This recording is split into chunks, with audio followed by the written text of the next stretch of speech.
এবং নিজেরা ব্যবহৃত করা যায়। তাহলে আমরা এই যে আদা চাষ করলাম, তা আপনার কি এখানে লস হয়েছে কোনো? না না লস হয় না। কি বলেন, লস হয়েছে?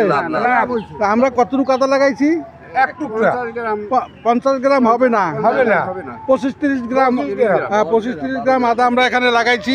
কি দেখেন, একটা আদায় প্রায় 1 কেজি আদা হয়ে গেছে, তাই না? 1 কেজি প্রায় আদা হয়ে গেছে। তাহলে বোঝা যায় যে আদা চাষ আমাদের লাভজনক। লাভজনক। এখন আপনি আমাদের এই ইউপি সদস্য আছে, মেম্বার আছে, আপনারা যা আছেন নিজেরা একটু এইটা আলোচনা করবেন এবং নিজেরা এইটা চাষ করবেন।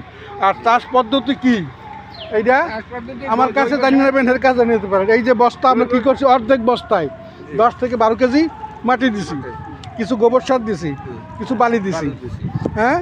এরপরে জৈব সার দিছি, জৈব গোবর সার, পটাশ কম্পোস্ট যাই দেন। এরপরে 50 গ্রাম করে দিছি কি জিঙ্ক, পটাশ। হ্যাঁ, 10 গ্রাম দিছি জিঙ্ক, 2 চামচ। হ্যাঁ, এরপরে বোরন দিছি 1 চামচ, তাই তো বলছেন। তারপরে আর কি দিছি, এমওপি, যে পটাশ দিছি। এরপরে যে আপনার টিএসপি দিছি। টিএসপি না ড্যাব দিছিলেন? ড্যাব দিছিলেন, 50 গ্রাম ড্যাব দিছিলেন। হ্যাঁ, এইভাবে আমরা দিয়া তারপরে কি করছি, 10 থেকে 15 দিন পরে, কয়দিন পরে, 10 থেকে 15 দিন পরে আমরা কি করছি, এই যে বীজ যে গজাই আসছে, এইটা আমরা এখানে রোপণ করছি। তা আমরা যে রোপণ করছি গত কি মাসে, চৈত্র মাসে। চৈত্র মাসে আমরা রোপণ করছি। এখন হলো কি মাস, এটা তো আরো 15-20 দিন আগে উঠান যাইতে, সময়ের অভাবে হয়তো উঠে নাই। তো এখন দেখেন আরো একটু শক্ত হয়েছে, 8 ফিট ভালো হয়েছে।